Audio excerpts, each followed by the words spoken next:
Yeah, let me check, Pravinji. Yeah, now it is on. Now I can see the.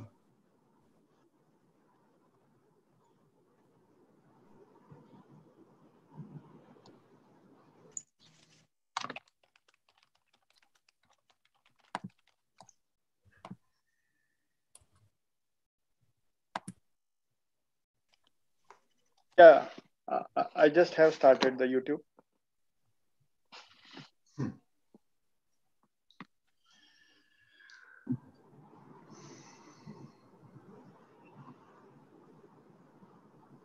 Amiji, can you mute? The background voice is coming. Oh, yeah. Sure.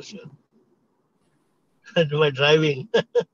Yeah. Atulji, do we have any BVM wider group for all audiences where we can just share that session is beginning or YouTube is also live, something like that, for as a reminder to everyone? You are on mute, Atulji.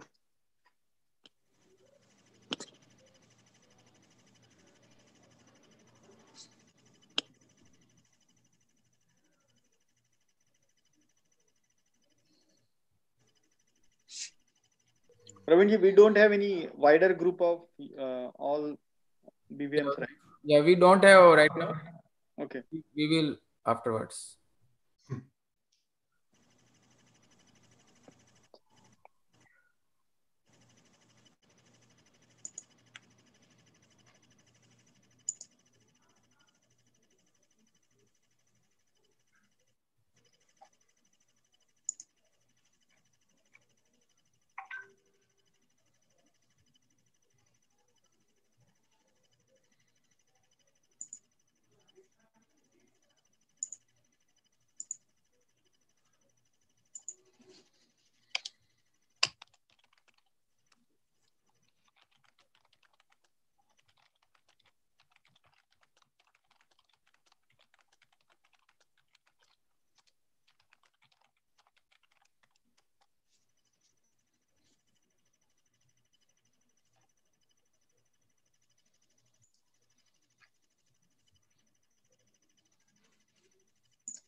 And will you let me know if I have gone beyond my 45-minute time somehow?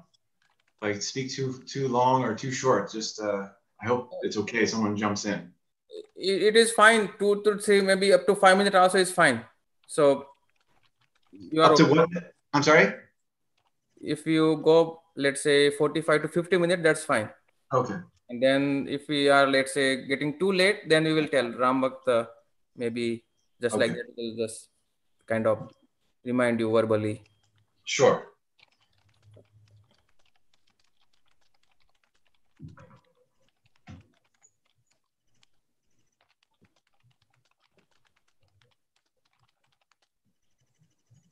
Sachin, maybe you want to rename yourself?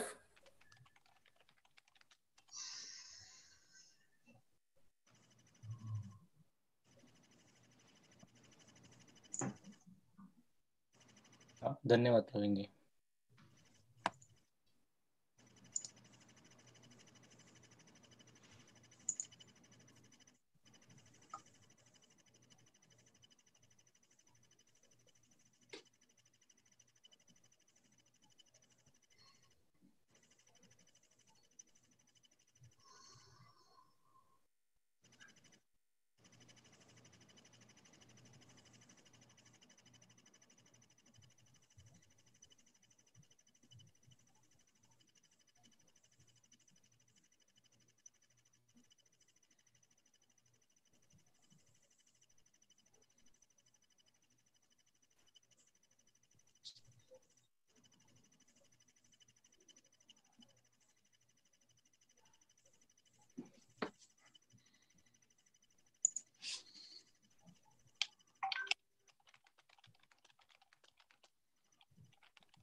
Atulji, what is the timeline? Maybe it is 3 past 2. So maybe you want to start announcement? Yeah. So I will share my screen for the PowerPoint. Let me know if you can see it.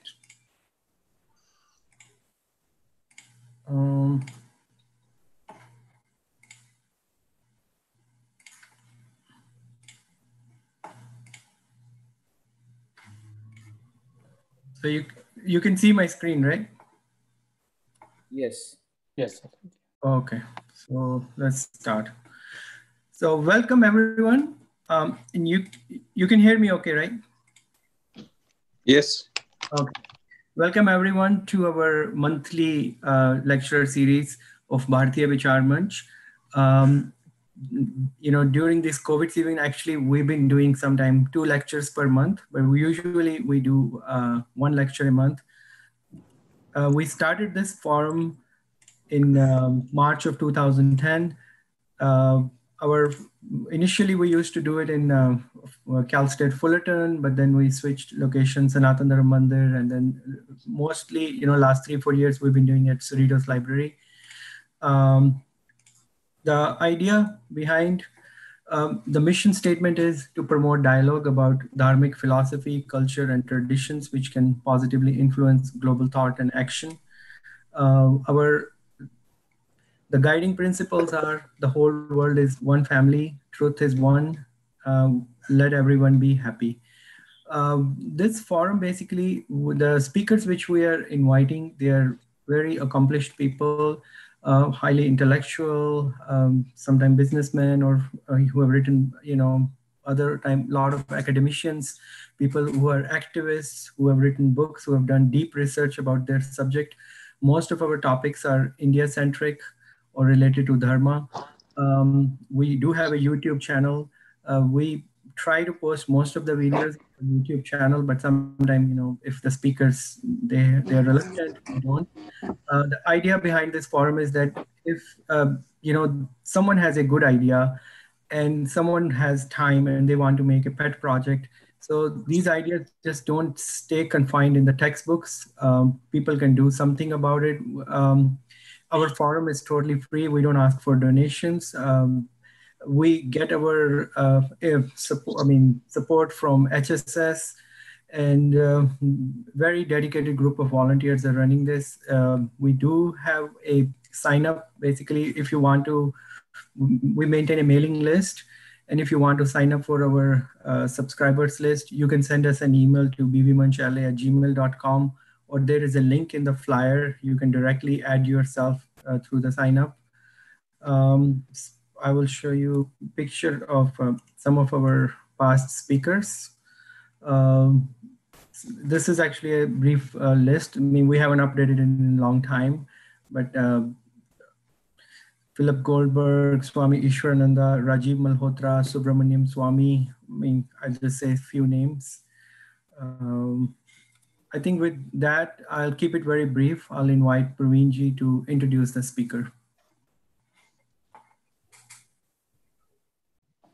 Dhanyawad, Atulji. And I welcome Ram Bhakt, who is our speaker today. He is founder of Long Beach School of Yoga, and he's very gentle and kind. He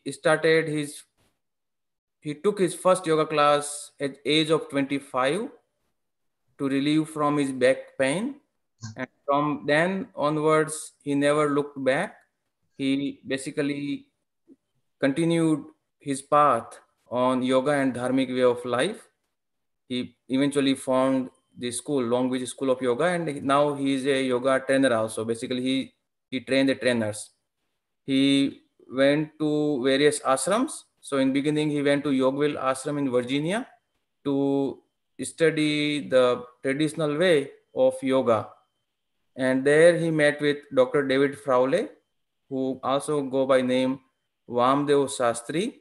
And he encouraged Ram Bhakt to visit India to study yoga and Ayurveda in very authentic manner. Ram Bhakt visited Bharat many times to study or take courses on yoga sadhana as well as Ayurveda. And then he went to Kerala with Dr. Sundaram Raman to study Ayurveda and yoga. And apart from that also, he regularly go to pilgrimage to Bharat on various occasions. This time due to COVID, his plan was cancelled, but he was about to go this year as well. He also went to Duke Integrative Medicine Center for yoga, to using yoga for helping in people having cancer. And he is also part of the laughing yoga, and he also take, not now in COVID, but he usually take yoga classes. He give free yoga classes on Long Beach. And that's where in 2013 myself and few of other volunteer from Hindu Swayamsevak Sangh met him doing yoga on Long Beach. The first sight I have is he was doing Sirsasana on the sand, and I still remember that particular moment. After he done the yoga that day, we chatted a lot. He also a very good bhajan singer, kirtan singer. And from now, I transfer my basically voice control to Ram Bhakt, and let Ram Bhakt take it from here. Thank you. Can you guys hear me okay? Yes.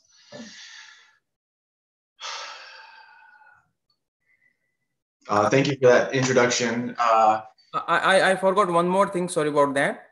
Ram Bhakt recently wrote a book. I think it is looking flipped in my screen, but he translated Patanjali's Yoga Sutras in plain English. And I read this book.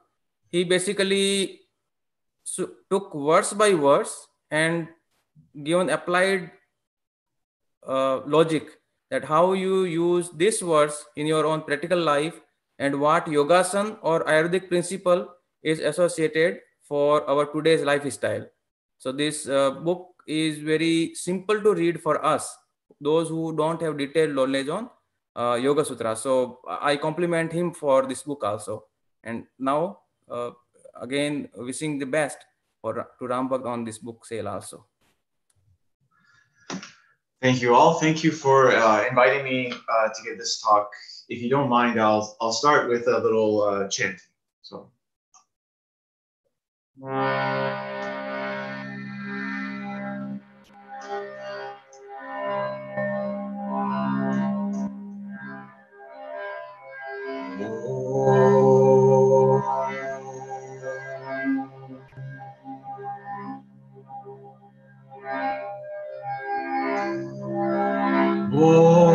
Omkaram Bindu Samyuktam Nityam Dhyayanti Yoginaha Kamadam Mokshadam Jaive Omkaram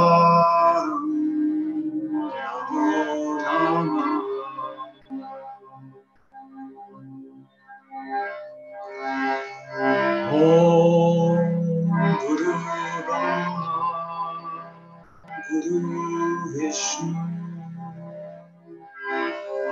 Guru Devo Maheshwara Guru Sakshat Brahma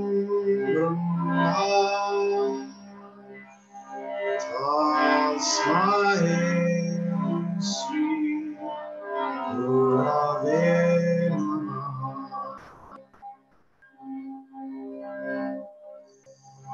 Om Sanatu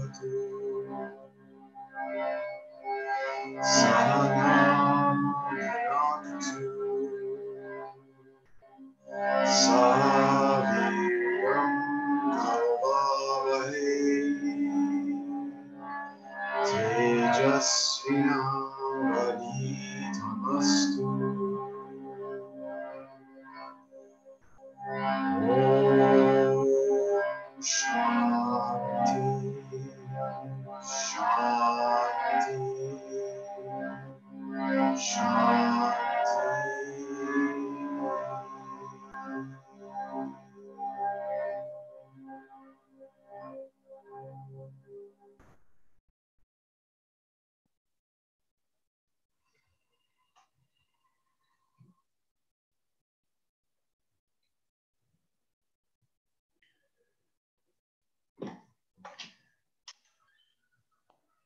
I must say, I'm a little overwhelmed to speak to all of you because I know that I'm speaking to a largely Hindu population who probably has grown up in this tradition and understands a little bit more about how to apply yoga maybe than even I do. It's true that I have been an intellectual of sorts. I've always been interested in philosophy and psychology, science as well. And in university, I studied the brain and I studied music. And I think that knowing things is so important, and books are so important. They are the way that one person who really goes through a lot of thinking, you know, they really set down the essence of what they want to share. And in the yoga world that we find ourselves these days, many people are attracted to yoga because of the physical benefits. But sometimes the physical practice of yoga, the asana, even the pranayama, you know, the different relaxation methods that are popular these days, they don't really reach deeply into the person's being unless there is some culture that is also imparted. You know, I think of yoga as an art, a science, and also a lifestyle, because from the mentors that I have had, I have learned that to realize some of the benefits and to really go deeply into the experience of what yoga promises, which is inner peace, which is, you know, a broader sense of connection to one's life and to community. This type of endeavor, it requires some re-education. Our families sometimes, our societies sometimes can impart different prejudices in our mind, which keep us shut away from experiencing the life fully and realizing our own potential in lives. So this book, the Yoga Sutras of Patanjali, is one such book that really covers the lifespan of a yoga practitioner, and it describes really what's happening on the psychological level at different stages of meditation, and talks about the preliminary concepts, but also the preliminary worldview that helps you to go deeper in meditation, helps to facilitate deeper meditation, and in that way helps us to uncover some of these biases that we have from our, again, from culture or from society. And really life sometimes pushes and pulls us in so many different directions that we can get into a state of fear or distress. We can have a lot of doubt, and we can shut ourselves off, and really you know, to get practical about this, it took me a while. You know, I went and lived in an ashram. I lived at Yogaville for 2 years. And it was because I was really encouraged to meditate, you know, 2 times a day, at least 10 sessions a week. You know, we had hatha yoga that we did every day. I found myself opening up to more experiences that were inward, but also outward. You know, I think I was one of those people that was very judgmental, and maybe I'm still sort of judgmental, but not as much as I used to be. You know, having a very critical mind is very helpful for navigating, you know, the choices that we try to make. But sometimes we need to open our heart, and we need to learn patience and learn compassion, learn to see that everyone that is coming into our life really is here to teach us something about ourselves, or that the reactions that we have with people help uncover and mirror things that are within our own being. That, you know, like I say, if someone causes you to judge them, you know, even in pop psychology, they say, think about, you know, maybe you're judging them because this is something that you judge inside of yourself.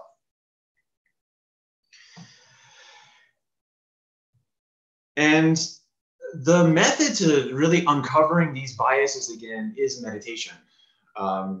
Meditation is the process where you sit, you allow your mind to continue its usual habits, but now there is no one to project this habitual thinking, this habitual judgment, for example. And it goes back into yourself, you know, so you're kind of talking to yourself, you're judging yourself, you're playing back things that are happening in your life.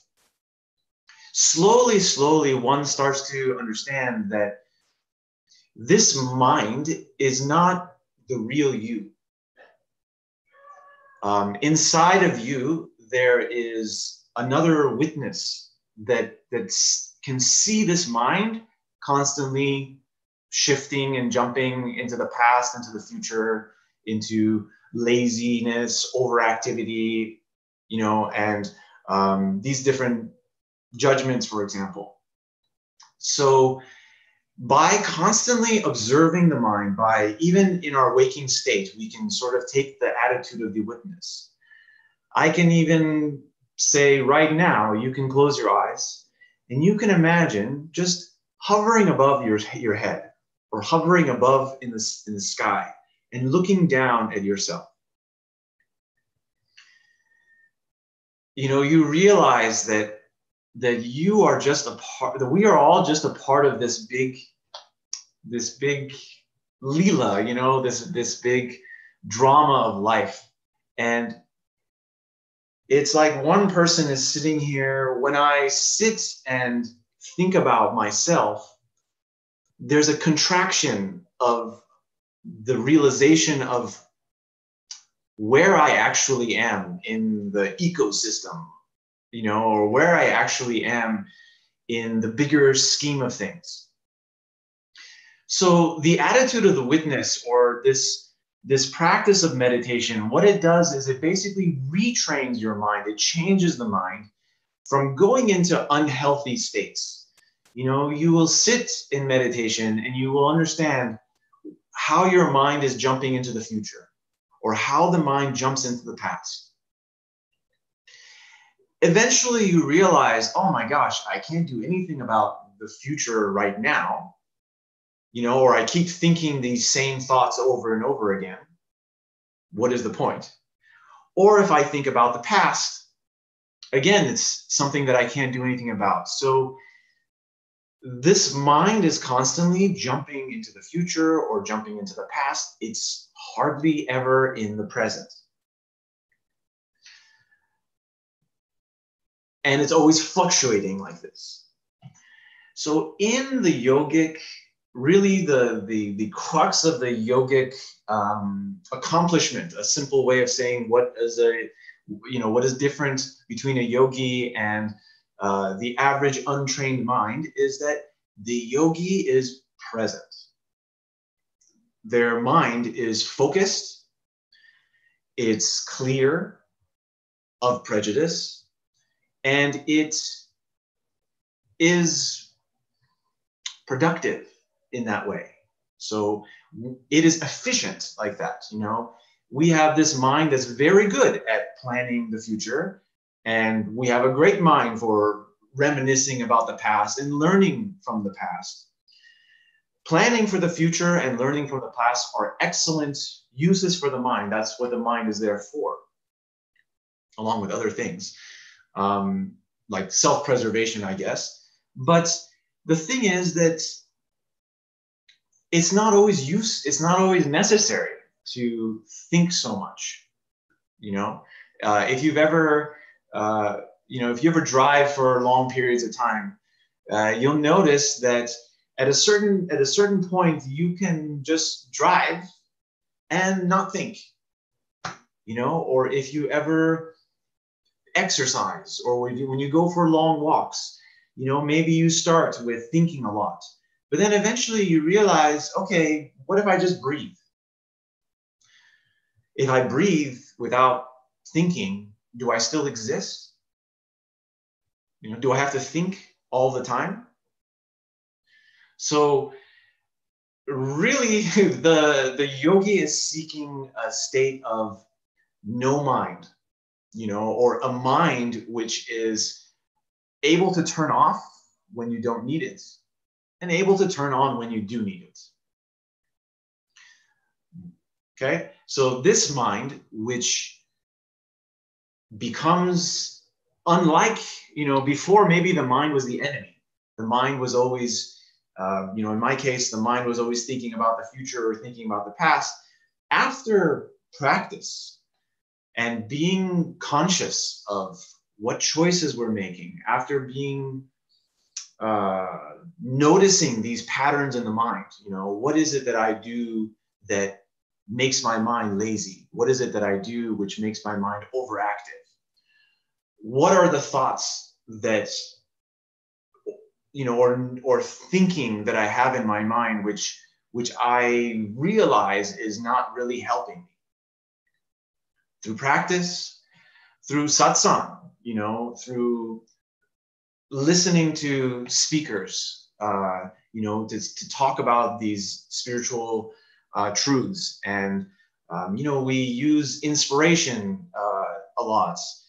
These are all tools, they're ways for us to really get into the higher self. And the higher self is when your soul is connected to, almost like you can think of the primordial energy of life. How do we access this? What is this about? Essentially, as Patanjali says, when the mind is calm, the spirit experiences itself. It experiences its own light, experiences its true nature. So within each of us, we say that there is a spirit, there is like consciousness, there is a soul. These are all basically the same idea.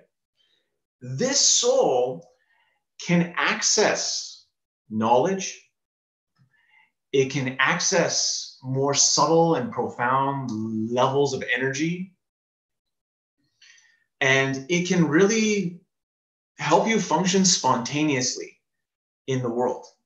Really, without overthinking, it's possible for us to accomplish a lot of things. We just need to learn how to have faith and to develop a little bit of discipline to get to that space.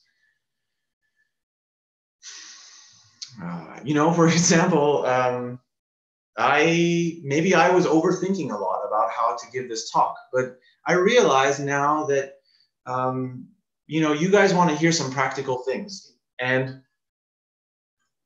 this is why I wrote this book and why I was asked to write this book by the publisher.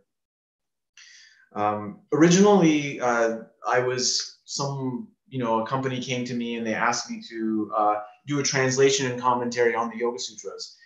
And my first reaction was that I don't think that I can cover all of the Yoga Sutras because some of the sutras are a little esoteric. They're a little bit beyond my experience level, honestly, because in book 3, okay, the Yoga Sutras has 4 books in it. The first book is about basically laying the groundwork of what is the spirit. The second book describes what is practice and what are the obstacles, the psychological obstacles. The third book describes the siddhis, which are the supernatural powers, and also what happens when one becomes really deeply accomplished in concentration and meditation. The different powers that, abilities that are gained. And the fourth book really talks about what is the ultimate state of the enlightened state, really, and what is the karma of a yogi. What are, how does karma manifest? What are the subtle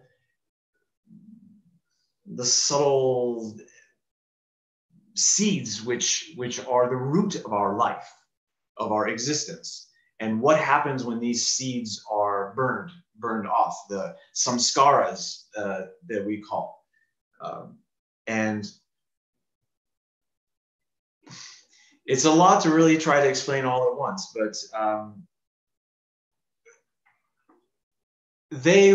so what I told them is that I can write this book, but I'm going to actually maybe edit it a little bit. So some of the sutras which are extremely esoteric, or some of the sutras which are kind of repetitive, not in a bad way, I will either omit a few or try to include some of the sutras in them, include some of the commentary that includes the next sutra in it. So if you are if you have a previous copy of the Yoga Sutras, this book will complement it very well. There are, I of course consulted many classical texts, and there were some translations which I altered slightly to make easier to understand. So let me say some more about essentially what this book covers. In the first book of the Yoga Sutras, Patanjali really describes some basic things about how to make the mind calm. And he gives a few tools. He says, for example, if you want to calm the mind, you can focus on a light. You can focus on an image or the mind of a person who is free from attachment. So, this brings back the idea of how in Sanatana Dharma and in Hindu traditions, we have pictures of gurus, or we have, even deities, which when the mind focuses on this idealized or this perfected being, the mind takes the shape of that being or that concept. So this is one method. He talks about focusing on the breath, that you focus on the breath, then the mind will also remain calm. he describes remembering a dream, something that you had in your dreams. And also, there's all the other things, you know, but he also says, you know, just pick whatever that is uplifting to you and focus your mind on that one thing. So this is one concept that is in the first book. Also in the first book, describes, for example, 4 types of people.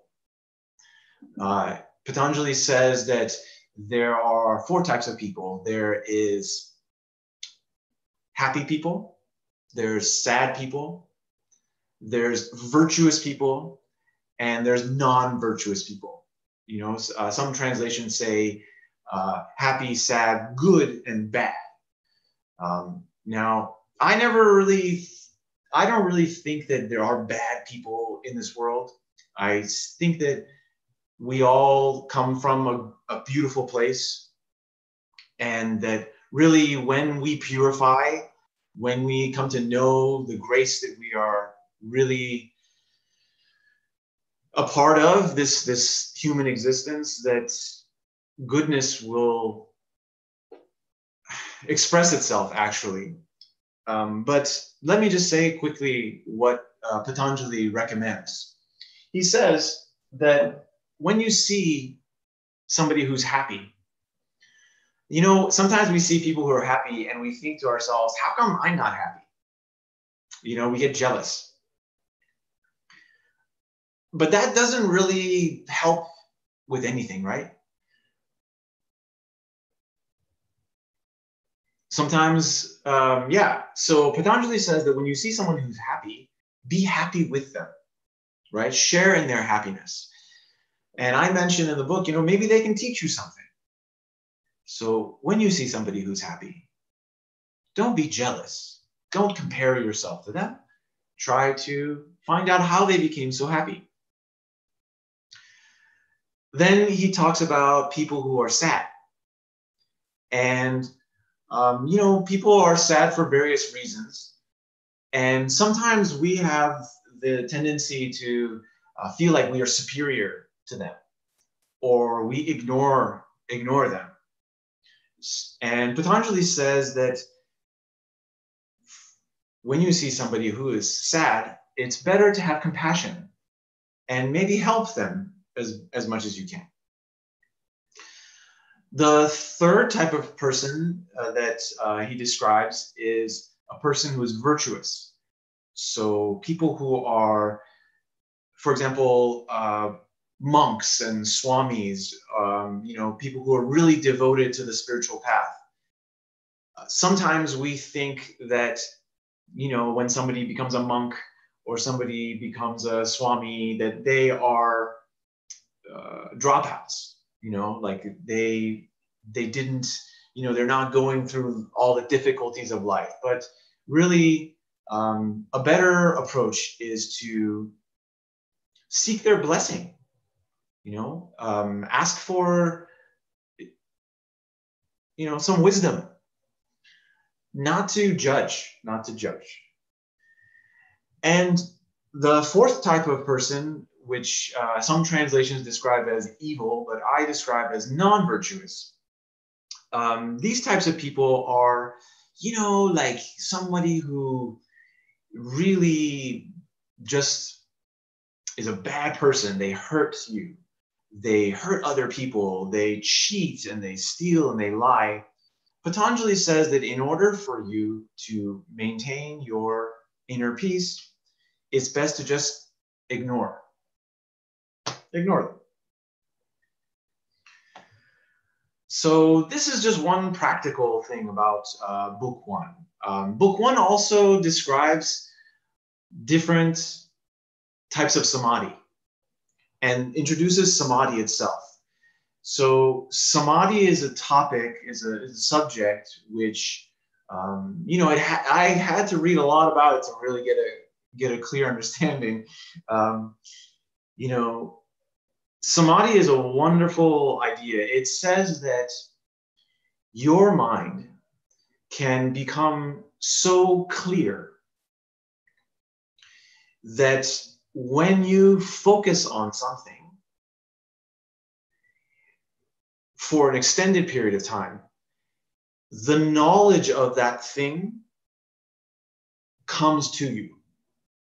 That you can understand anything if you put your mind to it.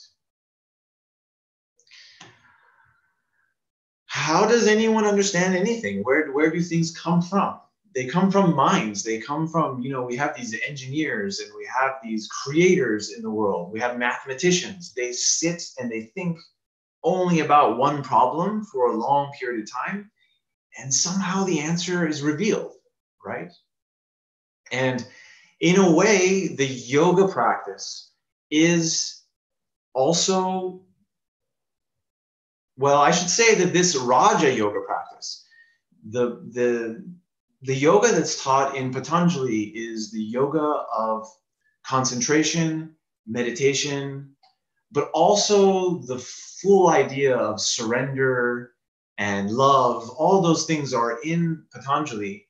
But we should recognize that there are other ways of living than just concentration and meditation. But what I want to say is that your mind, through the different state, in the second book, he describes the Ashtanga, the 8 limbs of yoga. The final stage of this 8th limb of yoga is samadhi. It is when in deepest level of meditation, you are able to gain knowledge. So in this way, really the yogis are also scientists. A real yogi is somebody who can focus their mind, and when they choose, they can really get to the crux of a problem and solve it using something even beyond the senses. Sometimes if you think back to, if you've ever read any philosophy like the pre-Socratic or the Socrates and Plato, they say so many things that are so mystical and actually really congruent with the yoga tradition. How is it that the same concepts are popping up in multiple faiths, multiple different traditions? Because spiritual knowledge is something which is universal, and it's something that everybody has access to. We are all spiritual beings. You can see different levels of genius and expression in every person, right? So this expression is something that is a reflection of knowledge and wisdom, which is everywhere. Just looking out at nature, you can see how much complexity there is. You look at the complexity of your own life, how complex it is. Well, this body is part of nature, right? This mind is part of nature. When we take the time to study our own body, study our own mind, knowledge is revealed. So these are things that the book is really getting at, is what are the stages of this revelation of knowledge? How do we prepare ourselves to receive this knowledge? So that's a little introduction to book 1. Book 2 is the book on practice. So it describes what is the practice that one needs to do? What are the obstacles that are in the way of us realizing our omniscience, our inner genius, our ability to understand and to be connected to the source of this knowledge from which we all come. And the first sutra of book 2 is probably one of my favorites, and it is sort of the overall arching idea in Patanjali. I should say book 1 also has one sutra that's very important. One point 2, the second sutra of book 1, says yogas chitta vritti nirodha. Yoga is calming the fluctuations of the mind. So very quickly, Patanjali just gives you the flat out explanation. What is yoga? Yoga is that state where your mind is not moving.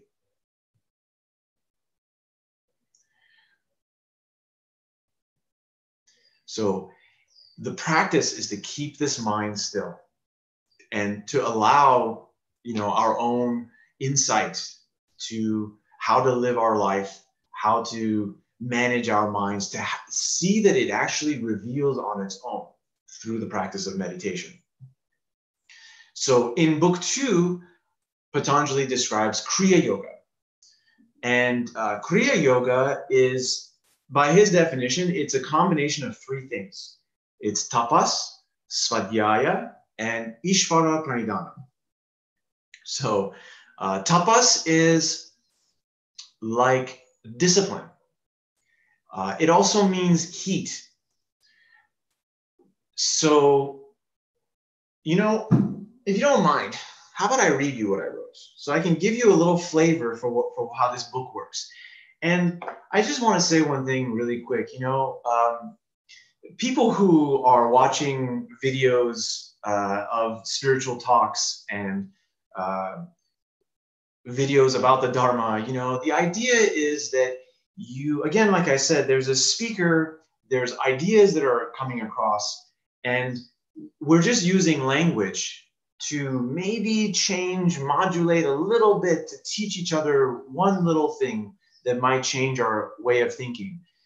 And I might not do so well explaining to you all this live, but when you read the book, you can see a little bit more about how clearly I may have actually explained these things. So if you'll indulge me, I'll just read you a little bit. And I want to show you a little bit about the format of the book. So here is, up here on the top, there's a little summary. It's a little short blurb. Then this is the translation. The original Sanskrit is not included, but this is my translation. And then on this side is a short little commentary. You can see it's only like 3 or 4 paragraphs. And on the bottom, there's a little reflection or story or an exercise. So that you can apply these different sutras in your own life. So I want to read you what I wrote for number 2, book 2, number 1, okay? The Fire of Wisdom. Discipline, tapas, study, svadhyaya, and self-surrender, ishvara pranidhana, are the purifying actions in yoga, which is Kriya Yoga. So, book 2 of the Yoga Sutras is dedicated to explaining the practices of yoga that purify the mind, body, senses, and ego. The 3 elements for transforming the will, intellect, and emotions are discipline, study, and surrender.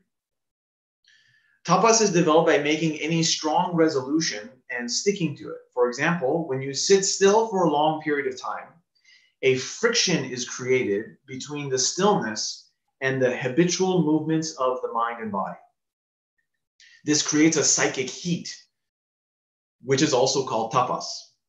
It burns impurities in the body, rewires the brain, and builds spiritual power.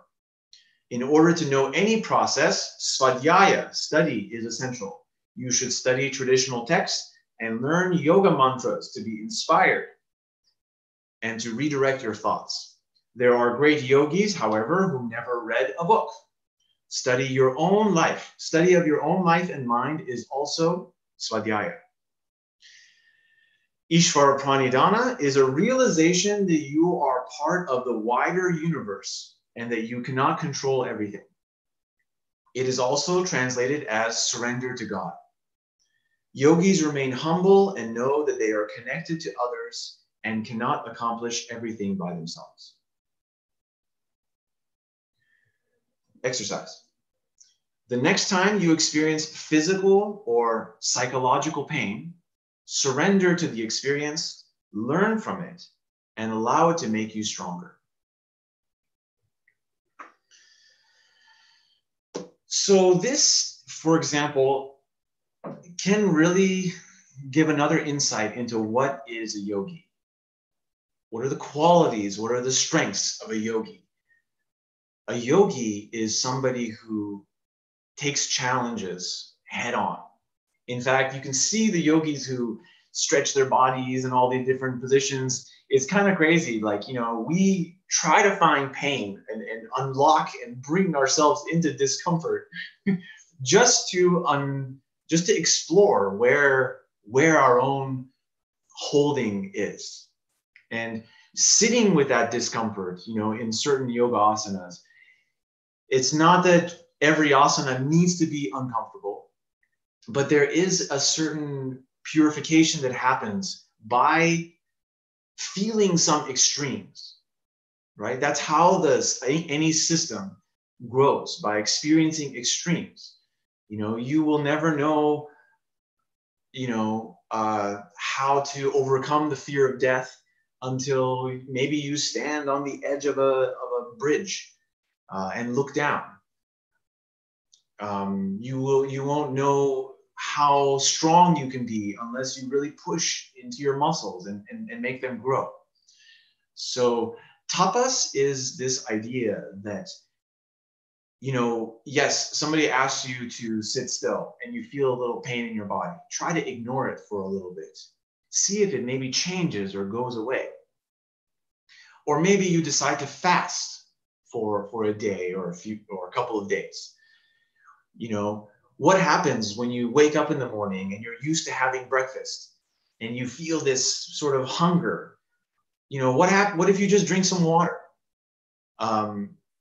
You'll notice sometimes that the hunger will go away. Maybe it wasn't real hunger. It was only psychological hunger. It was something that, you know, you had been trained to do, is to always eat breakfast. And now we're learning, you know, in, you know, modern days about intermittent fasting, you know, so some people are actually skipping their breakfast.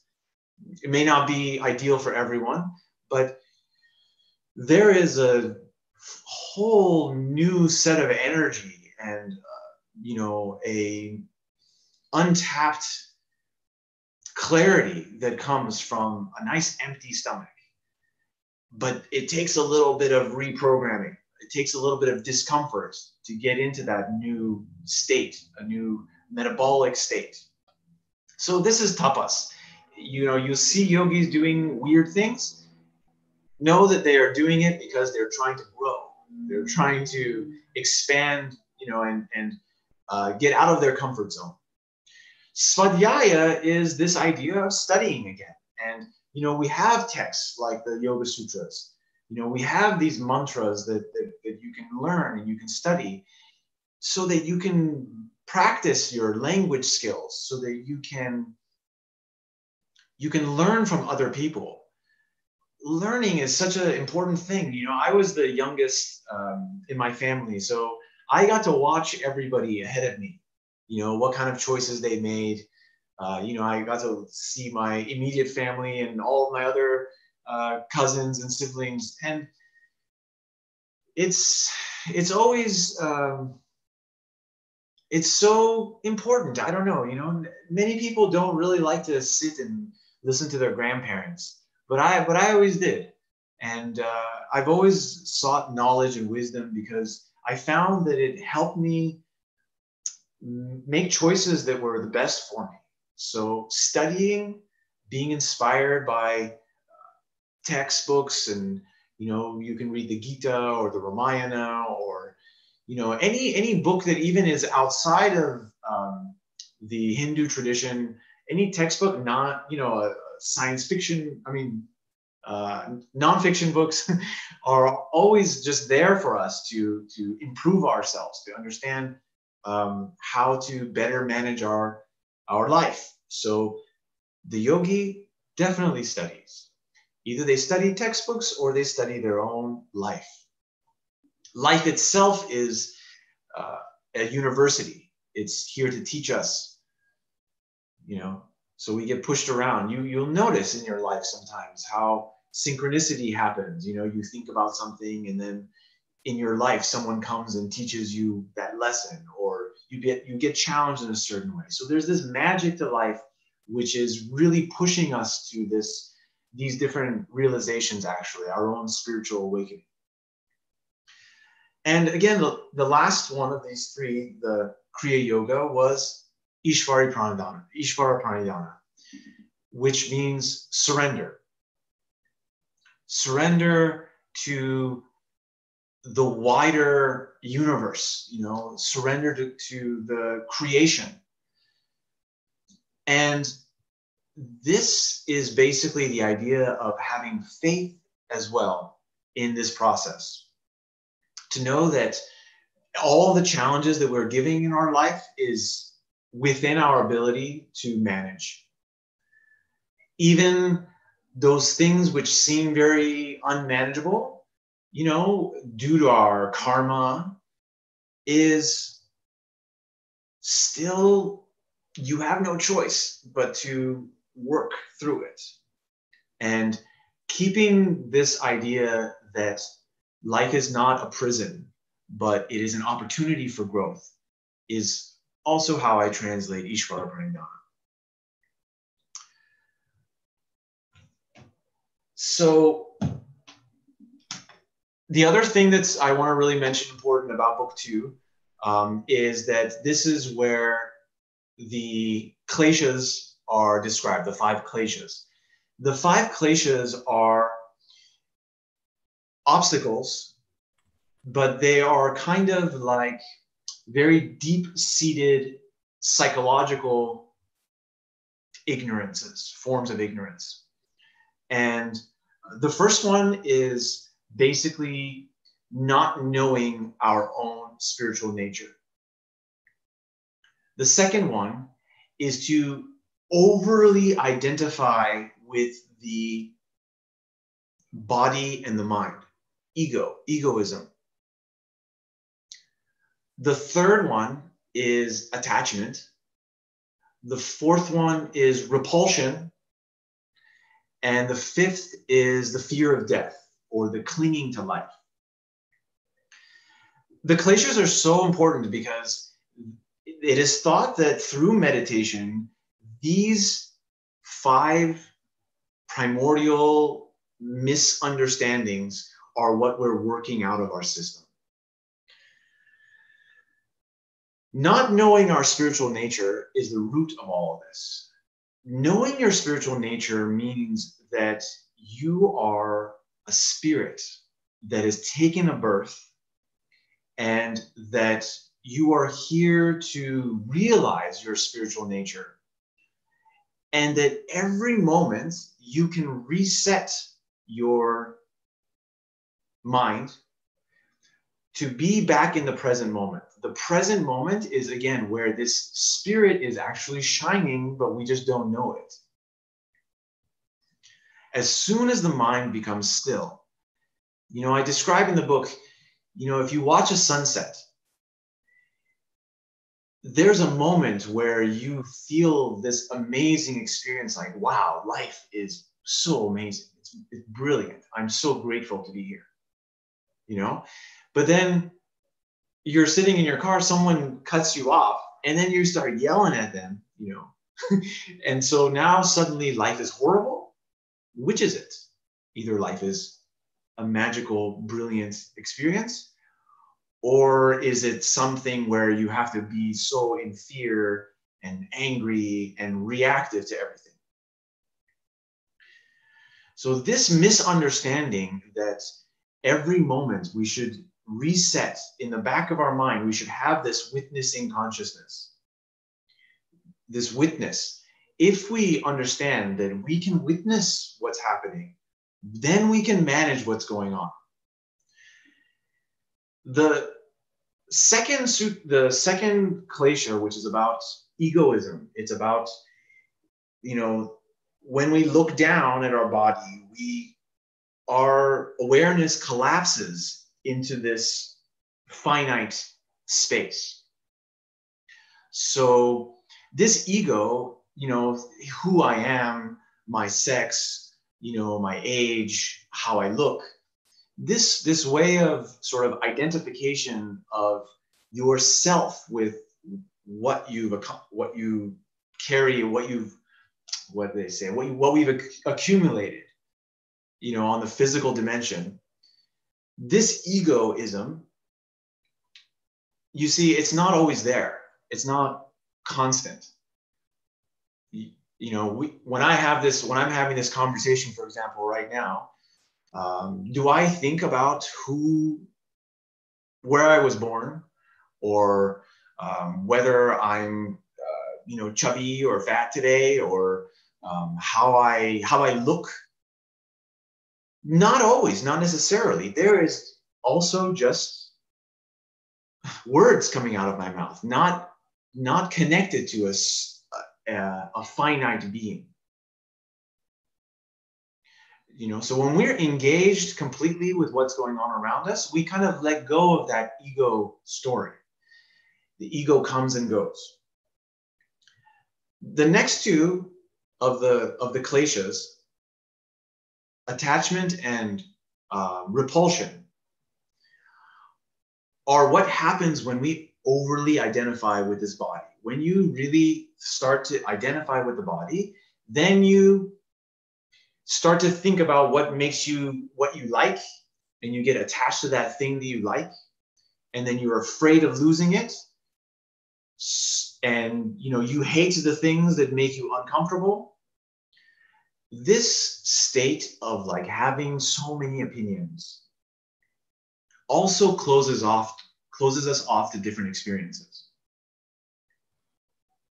Rambak, sorry for, like, you told me to remind you, so we are going towards the Q&A session. So please try to wrap up the talk session. Then rest of the thing you can answer in the Q&A. Okay. Yeah, sorry, I knew I would go too far, so go speak too long. So yes, so I just want to say about the kleshas, no discussion of the Yoga Sutras is complete without saying something about the kleshas. This repulsion and attraction also limits our ability to see life fully. And the last one is this fear of death. The fear of death is also something that is very ingrained in us. Even the wise have a fear of death. So in the book, I give an exercise to practice lying on the floor. Imagine that you died, and that everyone's having a funeral for you, and you're thinking about all the things you lost and all the people who are sad, and just get over it, because everybody dies. So the book itself is, again, it's a workbook. It's something where you read a sutra, but then you can interact with it. And again, it goes into subtler dimensions. If you have other versions of the Yoga Sutras, I highly recommend you can cross-reference them with mine. And I hope that it's fruitful for you. So that's all I wanted to say right now. Thank you, and welcome your questions. Thank you. Thank you so much, Rambak. The BVM team will take up the questions for you, and they will compile the chats, and they will speak to you right now in a minute. Okay. Okay. Thank you, Rambak. This is Deepak. We met a couple of years ago at your studio in Long Beach. We have some questions for you, so I'll go through them one by one. The first question is from Vinodji, and the question is, please tell us your story on how you were introduced to yoga and the Hindu faith. Well, I was blessed to have a mother who practices yoga. When I was 15 years old, or I should say, my mother told me that when she was young, she saw an old man who came to her house and did a headstand. And she decided at that point, I want to be able to do that when I'm that old. So she had been practicing yoga since an early age.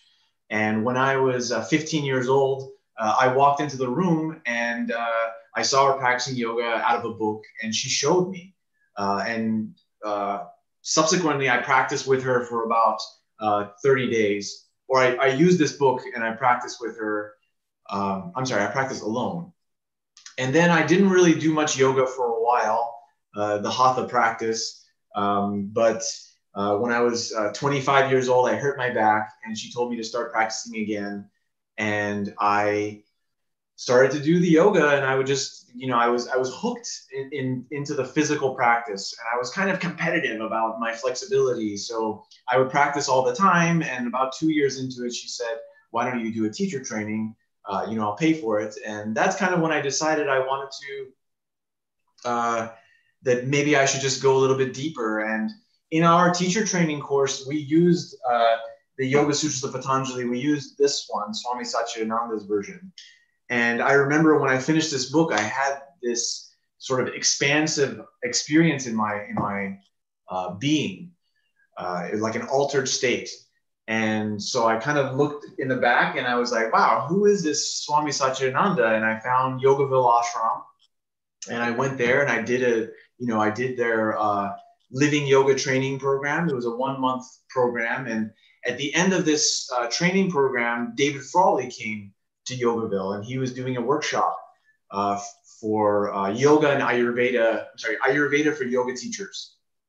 And I didn't really know much about Ayurveda. I was interested in medicine all my life.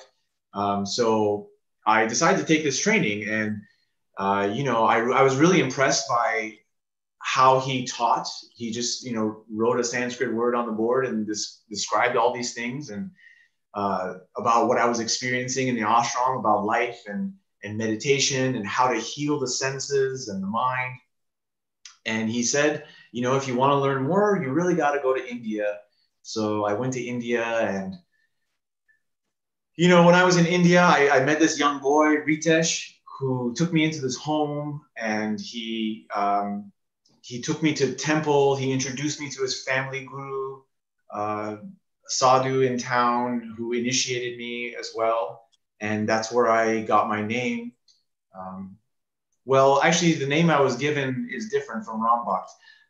He actually named me Jambant. So we won't get too much into that, but I wasn't really ready to take on the name Jambant. But Rambakt is the name that Ritesh gave me, and he introduced me to the entire Hindu culture in that village in Khajuraho.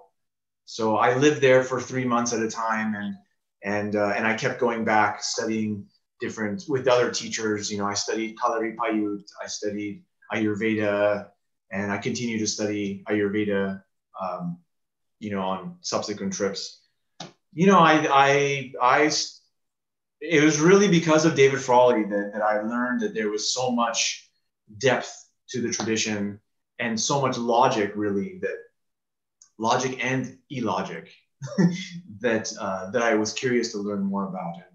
And Right. Ultimately, when I started to feel happiness more often, and I started to experience insights, I realized that I wanted to follow the yogic life. Right. Yeah.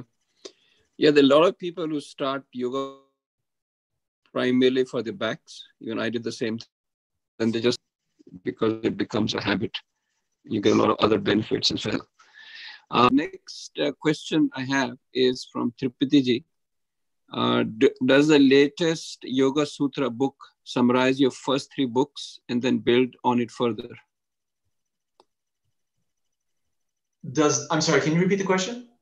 Sure. Does the latest Yoga Sutra book, does it summarize your first 3 books, and does it build on it further? I don't understand. I didn't write any other books. Let me rephrase it. Let me rephrase it for you. So what the audience has asked is that this book has all the 4 Yoga Sutra chapters, or it just have introduction for first 3 and then build up on 4? Oh, I see. Okay. Yeah. They call them books, but they're chapters. So it's actually 4 chapters. So it has Right. 4 chapters to it, but they call them books. 4 books. Book 1, book 2, book 3, book 4. All 4 books are in this Yoga Sutras. So chapter 1 is book 1. Chapter 2 is book 2. They're all in here. Also, all 4 books are here. But I only, I think I only do, it's basically maybe 75% of all the sutras. There's about 196 sutras.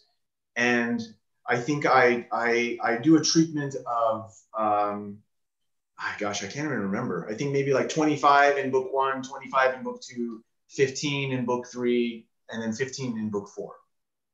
Right. Okay. Okay, coming back to your personal practice, the question from Jill Gravois, I hope I pronounced that name correctly. Please tell us about the favorite part of your life and favorite part of your practice. Favorite part of my life? Yes. Yoga life, yoga? Let's put it this way. Yoga life. Of my yoga life. Yeah. You know, the favorite part of my yoga life is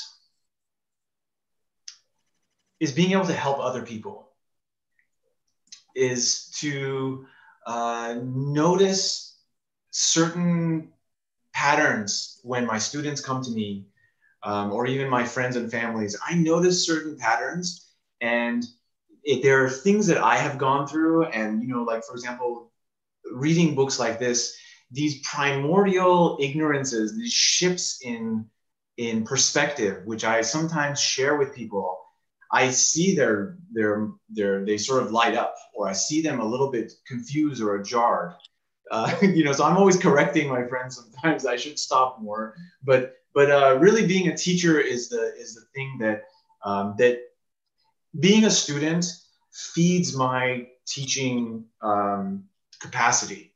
So the service that I'm able to do by sharing the light, sharing wisdom, is what seems to be the most the best payback, and then what was the other question? What does my practice look like? And your favorite part of your practice? Oh, my favorite part of my practice. The fruition of practice is, like we talk about how there's karma yoga, there's bhakti yoga, there's Raja yoga, and there's jnana yoga. Some people say that karma yoga prepares you for bhakti. So when you learn to be selfless, then your heart opens. And the Raja yoga prepares you for jnana yoga. So when you learn to control your mind, then you can practice identification with the higher self. That's jnana yoga.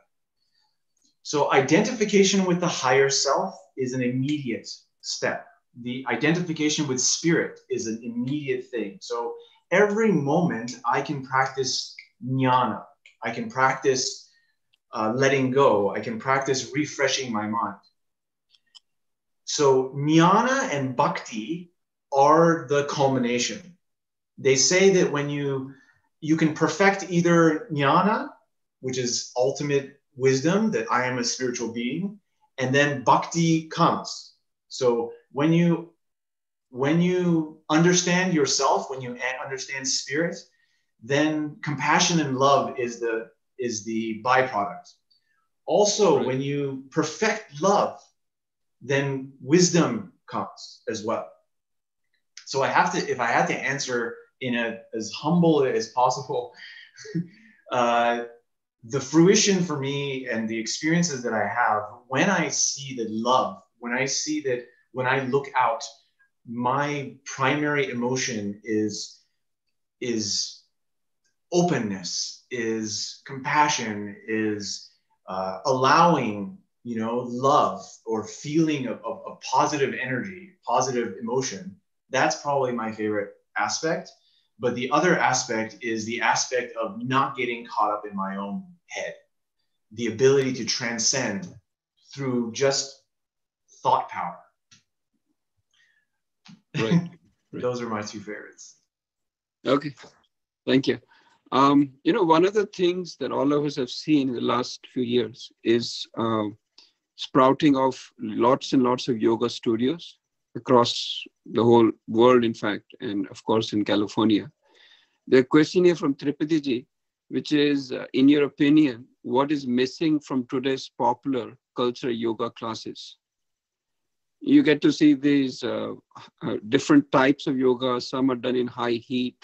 Once I saw a video of beer yoga, where they drink beer while doing yoga. So what is the question? What is missing from today's popular culture yoga classes? Well, I think that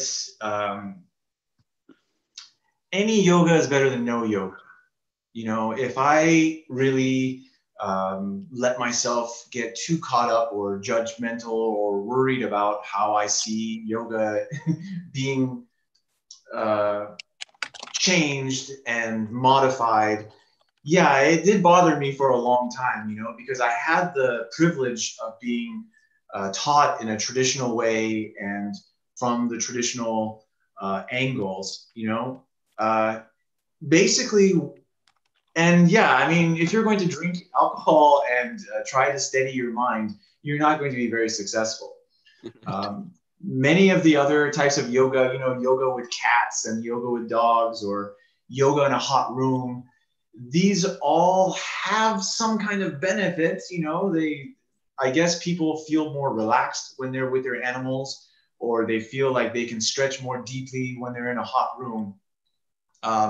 But this type of yoga all of them is basically piggybacking off of the basic, how can I feel better in my body? How can I relax? And those all have a benefit. Feeling good in your body and being relaxed are kind of the prerequisites to going deeper into the mind. Yeah, the problem is that the topic of the mind is not discussed. The topic of how can you manage your life, outside of this ability to stretch or the ability to do a handstand, that's basically what's missing, is the idea that, yoga is an interactional thing with not just your physical body and who you are, but with the wider society and with, your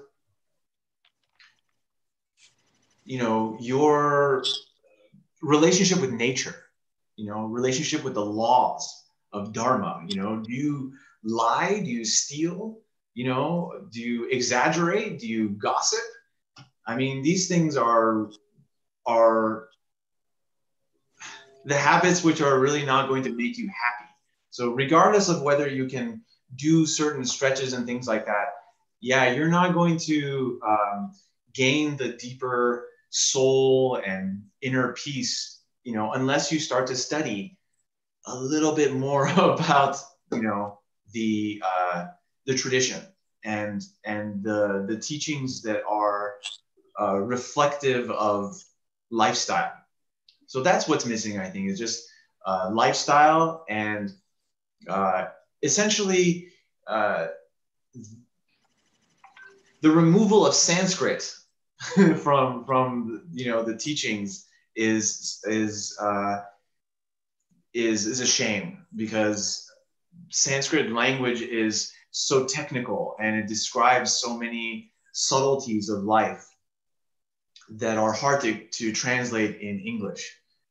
So that's one thing that I wish we had more of, is sticking to traditional texts and sticking to traditional concepts which have been handed down and have been working for a long time. Right. Yeah, that's true. We got two more questions, Rambakji, and then we'll go to vote of thanks. The next question, which you have already answered actually, but a number of people have asked about it, is that whom do you credit your learnings to, and where did you learn yoga and from whom? Okay, my lineage of sorts. You know, when I did my, I mean, I would say my mother is my first teacher. You know, we studied out of Richard Hittleman's book. It was actually called 28 Days of Yoga with Richard Hittleman. So I started from a book, and my mother sort of showed me how to do the poses. Then when I started taking classes, I started studying with an Iyengar teacher at Yoga Works in Orange County. And their lineage was Krishnamacharya lineage. So Krishnamacharya taught he taught Vinaya Yoga. The Vinaya Yoga tradition came from him. The Iyengar tradition came from Krishnamacharya, and also Pattabhi Joyce's Ashtanga Yoga lineage. So I was exposed to alignment. As far as the physical practice, I was exposed to alignment, exposed to therapeutic yoga, and ambitious physical practice. That got me pretty far. It kept me out of trouble. You know, doing hatha yoga is better than not doing yoga. But then once I went to Yogaville, I was living in a place where I was taught bhakti. You know, I was taught how to sing and chant and express myself. I was taught karma yoga, how to work with other people. You know, I was taught the Raja Yoga. I was introduced to meditation. So I would say that Swami Satchidananda definitely was pivotal in my life. I never met him, but I was able to watch all the videos, and he's on YouTube. So I watched all of his videos. In fact, I was in charge of picking the videos for the satsangs, and I was the audio visual guy. So I was so into just watching his videos and vibing off of his energy and his wisdom. He really, during those 2 years, I really took a lot in. And then David Frawley, you know, Vamadev Shastriji, he writes books that you know, checked off so many questions in my mind. You know, he revealed the Ayurvedic path for me, as well as mantra yoga. So he basically initiated me in many deep concepts. And my Guruji in India, I don't really talk much about him, but you know, he taught me devotion to Ram. You know, he taught me to, you know, he told me to read the Ramayana, and you know, I read the Ramayana. You know, I remember it was every weekend I would sit there for 5 hours a day under the tree in the temple, in the ashram. And after when I finished finishing this book, of course, he actually didn't speak any English. So my friend Ritesh translated everything, and he only gave me 5 instructions, I think. He never taught me any yoga asanas. I was only there to absorb his energy, and I saw how he lived and how simply he lived. But after we finished this, after I finished this book, he asked Ritesh, he said, "Hey, was there that last part in the Ramayana?" And I said, "Yeah, there was that little extra thing, you know, in the translation that I read." And then they said, "Okay." And later, so then Ritesh told me, "Hey, Guruji and the Pujari here, they did a special prayer for you. So from now on, no more eggs, no more fish, no more alcohol." And I think it was different things like that which propelled me to become more mindful, and to those teachers showed me how to love, and how to find the resources that I needed. I would say those are my 3 main teachers. Okay, thank you for the detailed answer. Last question, and after this we'll go to Amitji for the vote of thanks. Last question is from Ketanji. What are your thoughts on vegetarian diet? Yeah, you know, it's like you got to try it. Until you try it, you won't know the benefits of vegetarian diet. I don't think it's my I don't think it's my job to try to list off the reasons why people should be vegetarian, you know, whether it's the way our teeth are structured or something about the you know, they talk about the length of the intestines and how, you know, animal products might not be the best for you. There's plenty of reasons to think that the way that animals are killed, the way that they're grown is, you know, harmful to the environment. It's cruel, and that many diseases are caused by excessive meat intake. You know, people think that, you know, you have to eat meat in order to have energy. You know, but how is it that there's entire cities that, or maybe even a whole state or in India where nobody eats meat, you know, and they're doing fine. So there's basically this idea that we want to have our digestion be very simple.